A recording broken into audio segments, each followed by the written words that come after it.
All right, guys. So I stumbled across this fascinating conversation, right, in which you have 6 women that are going to discuss issues like politics, feminism, and more controversial issues that we're going to get into a little bit later here in the video.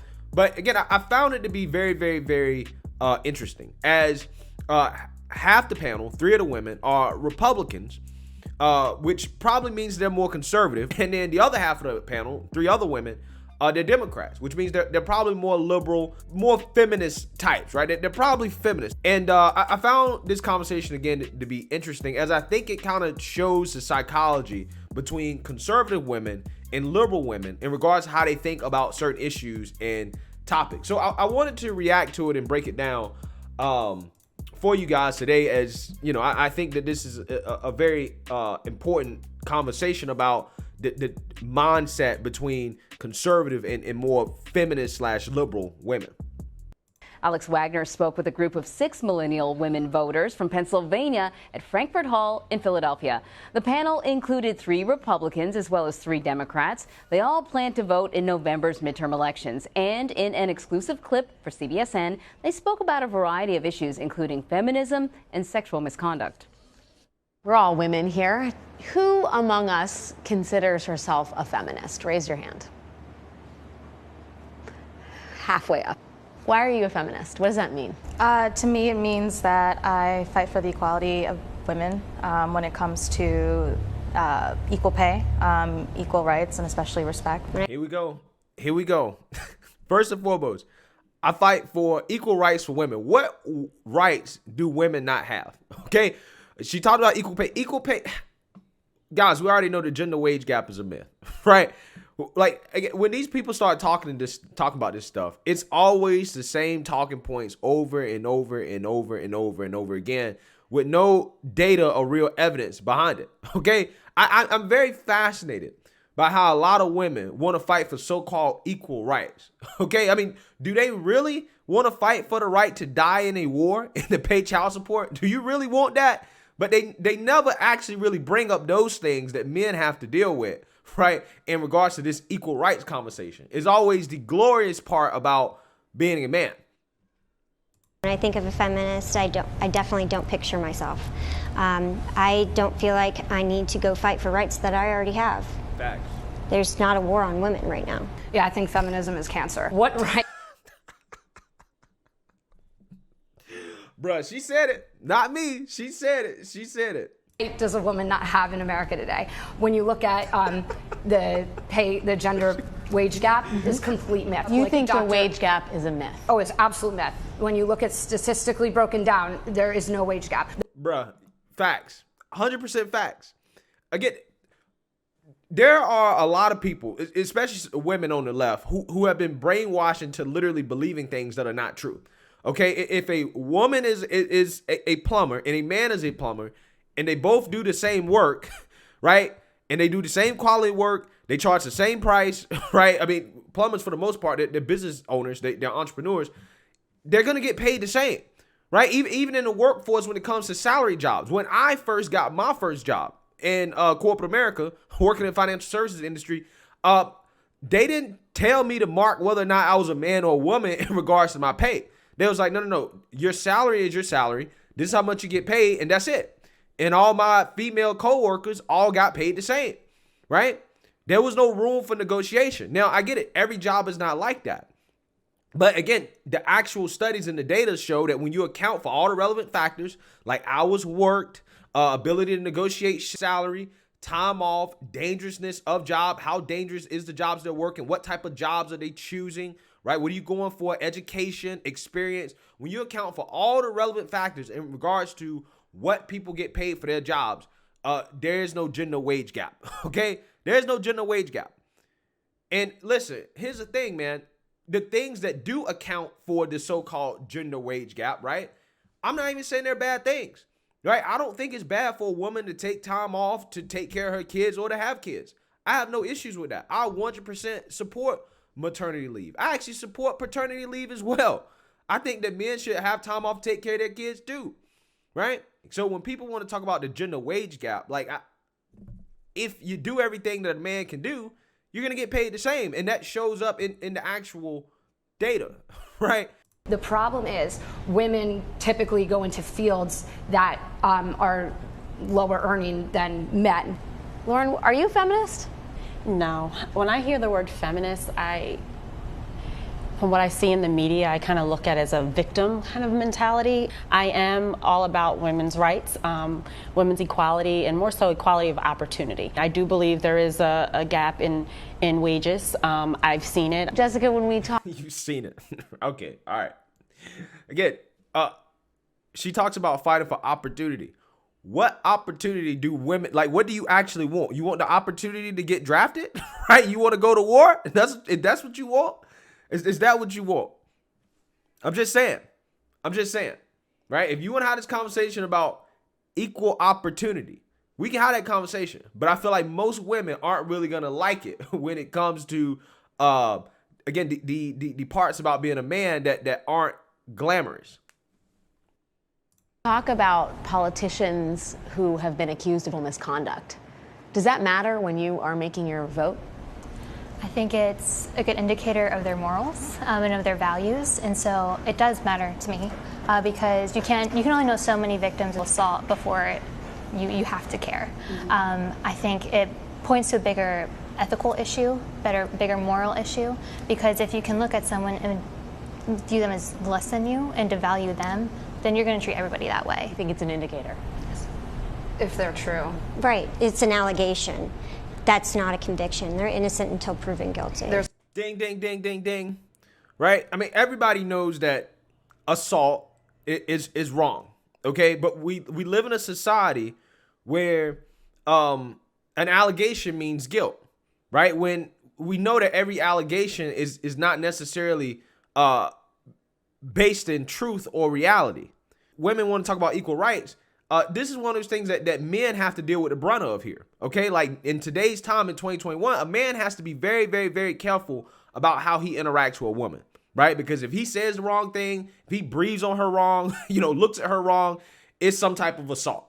Okay, and he's automatically guilty. If you get accused, society's gonna say you're guilty. But a woman, on the other hand, they can put their hands on a man, they can, touch a man any type of way, and they never will get accused of that.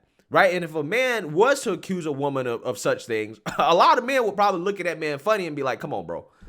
You know what I'm saying?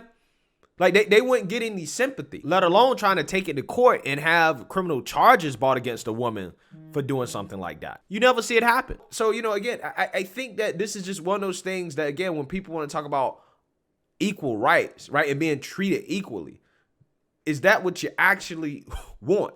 Because, again, men definitely get the worst part of a lot of things, and especially when it comes to this issue about assault. Society assumes that you always have to believe the victim, right? Because the victim, again, in most cases is a woman, and because of that, as a man, you're automatically guilty. And even if you're found not guilty in the court of law, in the court of public opinion, you're still probably going to be guilty. Again, this primarily negatively affects men. But again, you don't hear the feminists standing up for the guy that is wrongfully accused of such things. There's a lot of women that say that they were assaulted that weren't actually assaulted, and it takes away from the women who were assaulted. We have men literally having to go to court with pulling out text messages from women who claim that they were, when they really just regretted having sex with that man. That is... Bruh, I mean, I'm not meaning to laugh because, this is a serious conversation, but her face tells you what she's thinking. I don't even think she raised her hand when she said she was a feminist. You're a feminist, okay? She's a feminist. And she's, again, one of those people that think, like I was telling you, that in the court of public opinion, if you get accused, you are guilty, right? Doesn't matter what the evidence says, right? Doesn't matter if the man pulls out the text and say, listen, we was talking about this, and she said this, this, and this, and we went back to the place, and, blah, blah, blah, blah. None of that matters, okay? To people like her, you're automatically guilty. Just so repulsive that women are lying about being regret is not. Now, I want to be clear. When this happens to women, it is absolutely terrible, okay? And I think that you should take the victim serious. You should take all allegations seriously. However, again, I just want to stress, you are innocent until proven Guilty. Anybody can accuse you of anything. And if that person is found guilty, right? If a man is found guilty, then they should be punished to the full extent of the law, right? Probably locked away in a prison somewhere and can never be let out again, right? Life in prison for proving people that commit crimes like that. I'm all about it. However, again, we want to talk about equal rights here, okay, and equality. The women that make these false allegations seem to never be punished, right? So a woman can make a false allegation, ruin a man's life, even if he's found not guilty in the court of law, because he's guilty in the court of public opinion. Because people feminists that tend to believe that, you must believe all victims no matter what. These women who do this, who make these false accusations, never get punished for it. But see, in a society where we actually have equal rights, right? Like people say they won't, women who make false allegations should face just as much time as men who are found guilty of such crimes. They should face just as much time. They should have just as steep as a punishment. Again, you don't hear the people vouching for that. These are tough conversations to have. And it feels like there's a real steep divide in this country between the left and the right. How many of you have friends who are from opposite parties? Again, this is another part about, I think, that separates kind of conservatives from liberals, right? There was a recent study that actually found that conservatives are much more likely to be friends with people that are not necessarily in their political party, right? Or that have the same political views as them. Liberals, on the other hand, they're much more likely to not be friends with those people. Okay, so you want to talk about, who's open-minded and closed-minded. Liberals try to define themselves as being open-minded. We're open-minded, right? And that conservatives are the way they are because they're closed-minded. But yet conservatives are open-minded enough and tolerant enough to actually be able to listen to and be around people who don't share the same views as them, right? And as you can see here on this panel, all these conservative women, the Republican women, they all have friends that don't believe the same things they do. They don't necessarily share the same values they do. These 3 liberal women, Democrat women, only 1 out of 3 of them are friends with somebody that doesn't necessarily share the same values that they do. So when you want to talk about this country being divided, right? Division in this country, I can make the argument just based off that maybe there's people on the left that's driving division. Because if you're not even willing to be friends with somebody that doesn't believe the same things you do politically, then how can you ever unite on anything? Which again is hilarious because the Democrats out here, the ones pushing like, oh, we need unity, but they can't even listen to anybody across the aisle from them.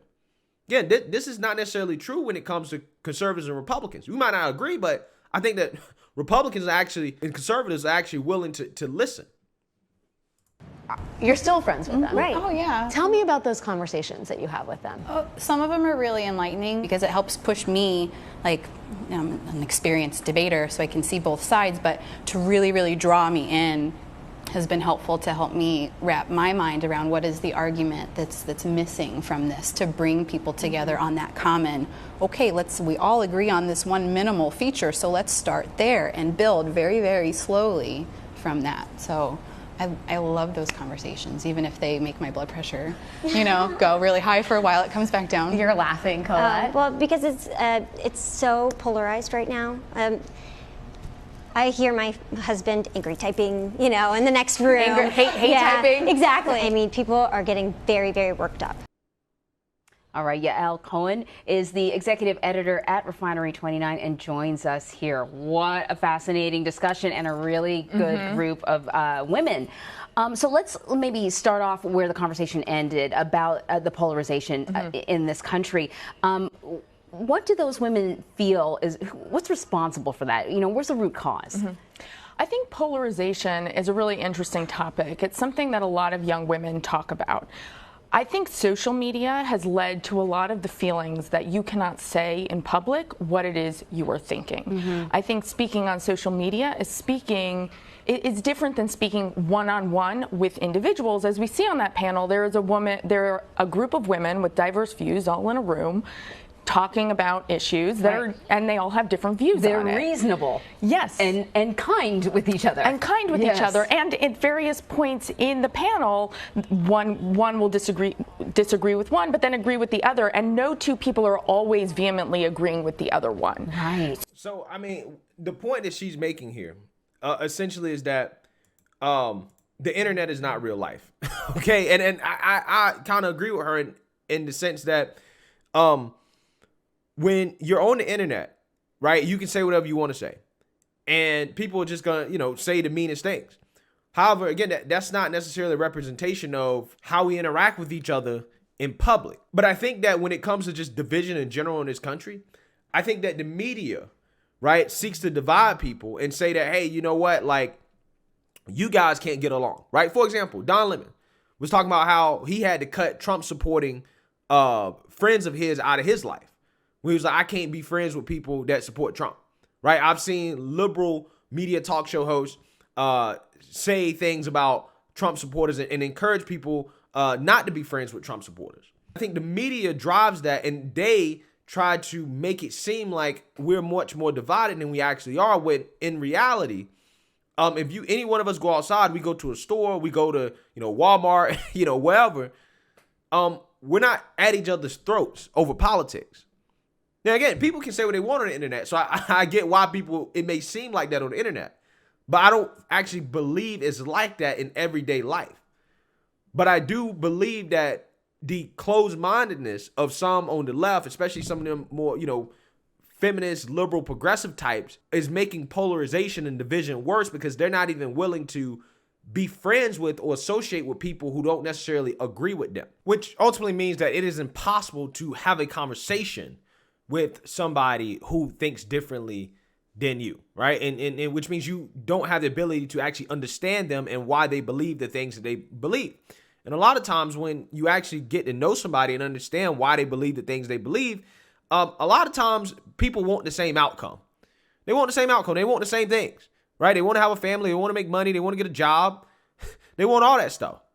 But again, we just have different ways of going about it. Okay. But it's hard to pick up on that when you can't even listen to somebody because of their political beliefs. So I found that conversation to be interesting, right? In terms of the dynamics between how, more conservative women, Republican women, and more Democratic / liberal women, feminist types actually think. So let me know what you guys think. Make sure you like, comment, and subscribe. Most importantly, share a Black conservative perspective. Peace.